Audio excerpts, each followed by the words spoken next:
Hello नमस्कार प्रणाम। हम आपके छोटे भाई मुन्ना मसूद और हमारे साथ तबरेज़ खान है। आज हम कुछ सवाल और जवाब करेंगे। ठीक है रोमांटिक तो गानों के। हाँ, तो आप लोग वीडियो में बने रहें। ठीक है, तो पहला सवाल हमारा रहेगा, रोमांटिक सॉन्ग में जो दिल का वो आता है, उसका क्या प्रतीक माना जाता है?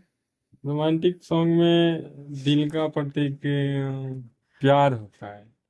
दिल का प्रतीक प्यार होता है। जी, मतलब दिल और प्यार मतलब एक ही है ना। हाँ, रोमांटिक में दिल। ओके, चलिए आते हैं दूसरे सवाल पे। साजन का मतलब अर्थ क्या होता है?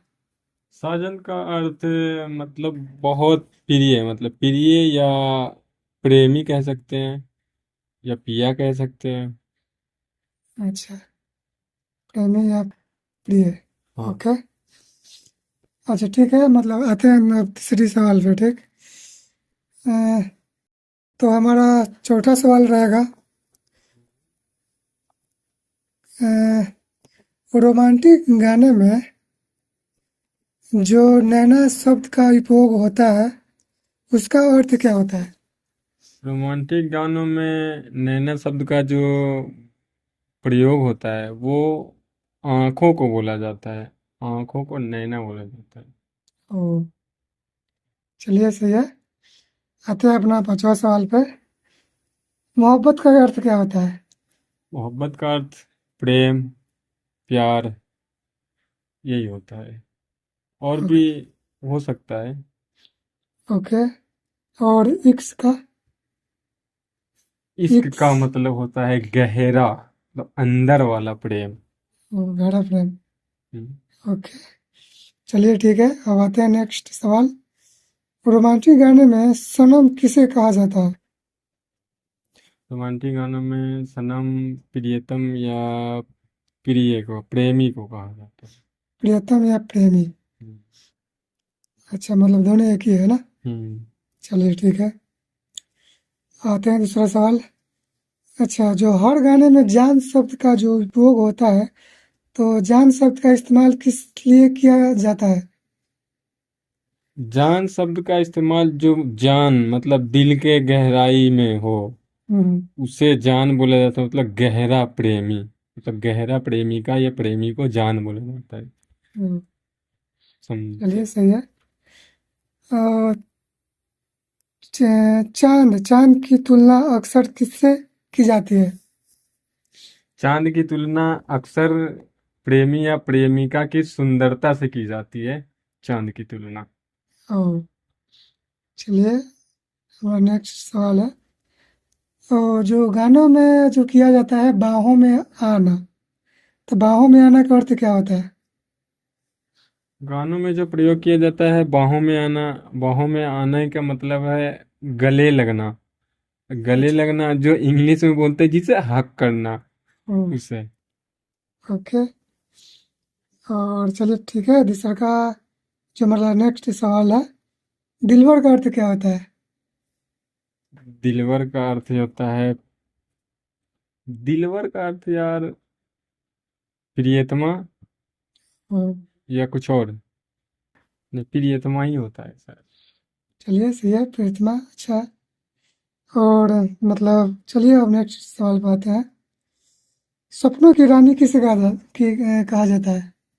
सपनों की रानी जिसके लिए हम अपने दिल में ख्वाहिश बना के रखे हैं, जो जिसके लिए हम सोच रहे कि आने वाली टाइम में ये हमारी बनेगी, ये हमारी ही रहेगी, मतलब हम आगे फ्यूचर के लिए सोचते हैं, जिसके लिए, उसे ही कहते हैं सपनों की मतलब, रानी। मनपसंद प्रेमिका ओ, को कहते हैं सपनों की रानी। अच्छा ठीक है, और हमारा नेक्स्ट सवाल और है, जो हर गाने में भोजपुरी गाने में सबसे ज़्यादा अगर धड़कन का उपयोग होता है, तो धड़कन का किसके मतलब धड़कन का प्रतीक क्या हुआ, क्या माना जाता है?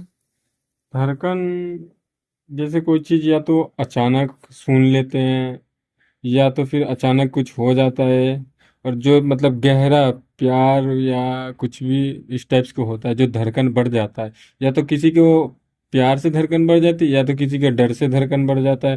तो धड़कन में प्रेम और भावनाओं को ही कहा जाता है कि धड़कन। और तो प्रेम चलिए और भावना को ही धड़कन बोलते हैं। ठीक है, हम आते हैं नेक्स्ट सवाल पे। तो मेरा नेक्स्ट सवाल है, ये बताइए, दिल चुरा लेना का अर्थ क्या होता है? दिल चुरा लेने का अर्थ होता है किसी के प्यार को जीत लेना। दिल चुरा लेने का अर्थ होता है शायद। ओके। आजकल सबको बहुत ज़्यादा टोना का मतलब होता है, तब ये बताइए, बुरी नज़र लग जाना मतलब इसका क्या अर्थ होता है? बुरी नजर लग जाना, कोई किसी को देखे और उसके साथ कुछ हादसा हो जाए, शायद इसी को बुरी नजर लग जाना कहते हैं। ओके, ठीक है। और मेरा अगला सवाल है, अ, दिल टूटना, जो इंसान का दिल टूट जाता है, उसका अर्थ क्या होता है? भाई साहब, दिल टूटना के अर्थ क्या ही बता सकते हैं। मेरे साथ भी ऐसा हुआ है, ओके। जो अपने माँ कसम भी खाई, अपने हाथों की नस भी काटी, जान भी बोली, और फिर मतलब छोड़ के चली गई। तो दिल टूटना का अर्थ होता है प्यार में धोखा मिलना या धोखा दे देना। वो तो या बेवफाई हुआ ना। हाँ, तो बेवफाई बोले या दिल टूटना एक ही है। चलो कोई बात नहीं।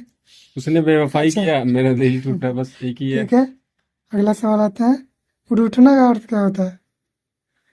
टूटना का अर्थ होता है जैसे आपने हमें कुछ बोला और हमें वो चीज़ पसंद नहीं है, या हमने आपसे कोई चीज़ मांगा और आपने मुझे नहीं दिया। रूठने का अर्थ होता है यही, नाराज हो जाना।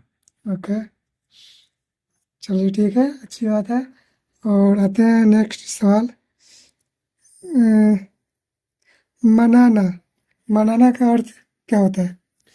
मनाना का अर्थ होता है किसी नाराज व्यक्ति को प्यार से मना लेना, उसे प्रेमी हो, बोलते हैं। प्रेमी हो या प्रेमिका हो, हाँ, प्रेमी हो या प्रेमिका हो, चाहे और कोई प्यार से से। बातें कर मना ओके, मन जाए।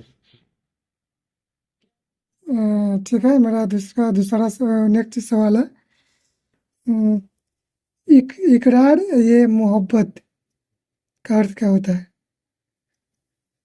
इकरार मोहब्बत, जैसे आप किसी से प्यार कर रहे हैं तो उस प्यार को इजहार करने को इकरार मोहब्बत कहा जाता है। ओके। हाँ, कोई भी हो सकता है, प्रेमी या प्रेमिका, जो एक दूसरे से बता दे, बोल दे, उसे इजहार कहते हैं, इकरार मोहब्बत। इंतजार का क्या मतलब होता है? इंतजार के मतलब बहुत कुछ हो सकता है, लेकिन किसी के आने की प्रतीक्षा को इंतजार कहा जाता है। मतलब किसी का वेट कर रहे हैं, कोई आने वाला है, उसको इंतजार कहते हैं। ओके, अ, ठीक है, आएंगे अब दूसरे सवाल पे। तो गैस मेरा नेक्स्ट सवाल है, दुनिया का सबसे खतरनाक हथियार कौन सा है? दुनिया का सबसे खतरनाक हथियार इंसान के दिमाग है। अगर सही दिशा में चले तो दुनिया बदलने का हिम्मत रखता है, अगर गलत दिशा में चले तो दुनिया जलाने के भी हिम्मत रखता है। यही है सबसे और खतरनाक हथियार। सबसे बड़ा डर क्या होता है? सबसे बड़ा डर अपने सपनों को अधूरा छोड़ देना, या अपने वो जो गोल है जिंदगी का, उसे पूरा ना करना सबसे बड़ा डर है। और गलती भी है, भूल भी है। ओके, अ, कौन जिंदा होकर भी मरा हुआ होता है?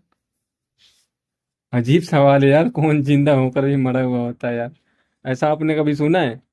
नहीं, पर बस। है, ऐसा होता है। हम्म, जो बिना किसी मकसद से जीता हो उसे ही बोला मान सकते हैं कि जिंदा होकर भी मरा हुआ है। अच्छा ठीक है, ओके। ऐसा कौन सी चीज़ है जिसे जितनी छुपाओ कभी छुपती नहीं है, मतलब उतनी ही बार जितना छुपाओ उतनी ही बाहर आती है? कौन सा शब्द है जो चाहे जितना छुपा छुपती नहीं है? हाँ, ऐसा कौन सा चीज़ है जो जितना छुपाओ लेकिन छुपती नहीं है, कभी ना कभी सच आ ही जाती है?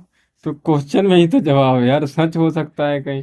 कि सच छुपती नहीं कभी और ओके। ना झुकती है। ओके। इंसान का सबसे बड़ी ताकत क्या है? इंसान की सबसे बड़ी ताकत क्या है? हम्म। मुश्किल हालात में भी हार हार मान जाना, या हार ना मानना, सॉरी, मुश्किल हालात में भी हार ना मानना इंसान की सबसे बड़ी ताकत है। ओ, ओके। सबसे खतरनाक दुश्मन कौन होता है? सबसे खतरनाक दुश्मन खुद, अहंकार, ईगो। जिसके अंदर में अहंकार, ईगो आ गया, वही सबसे खतरनाक दुश्मन होता है। क्योंकि मुर्दा को देखे होंगे आप लोग, मुर्दों में अकड़ कितनी होती है पर उसमें कुछ नहीं होता, जान ही नहीं होती। उस टाइप्स की है ईगो। हम्म। अच्छा ठीक है। ऐसा क्या है जो एक बार चला जाए तो कभी वापस नहीं आता?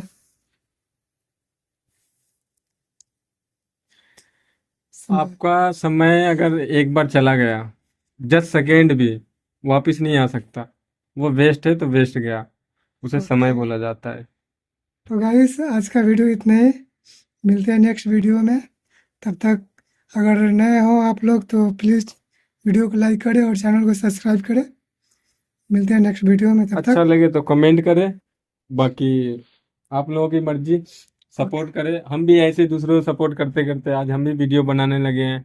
और आप लोग भी करेंगे तो शायद कमेंट करेंगे, आपकी प्रोफाइल चेक होगी, फिर आप भी ऐसे ही आगे बढ़ेंगे। ओके ठीक है, मिलते हैं नेक्स्ट वीडियो में, तब तक बाय। Thank you.